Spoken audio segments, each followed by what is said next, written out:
It won't be long before the few remaining bakeries in opposition-held East Aleppo start to close down. It has been more than a month since the Syrian government closed the only route in and out of the enclave. The UN has officially declared East Aleppo a besieged area.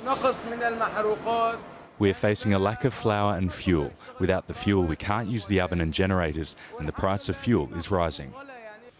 The UN, which has been calling for a ceasefire, the evacuation of the wounded, and aid to reach the people, is now warning the city faces total destruction.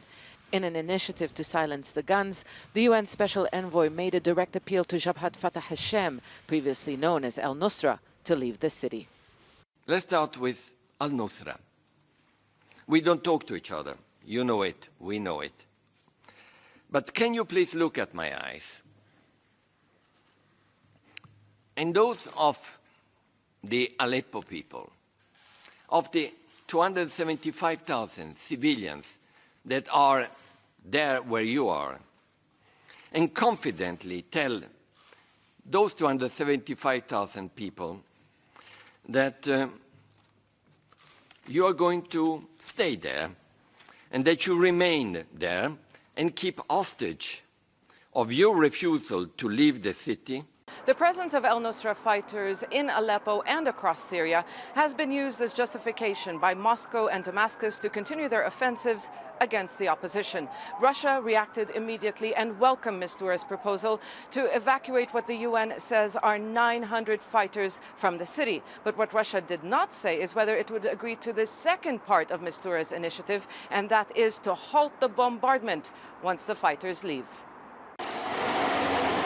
On the ground, the Syrian government and its allies are pushing ahead with their offensive.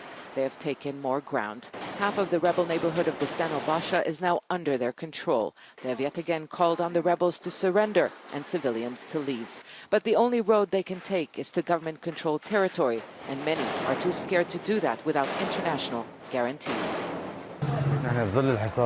We've been besieged for 40 days. We're facing problems, especially the lack of bread. I have 4 children, and the local council rations bread. They only give us 10 pieces, and that's not enough.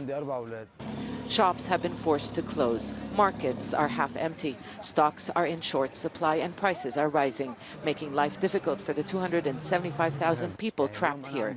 Mistura described the situation as an emergency, as hopes for a diplomatic solution are fading.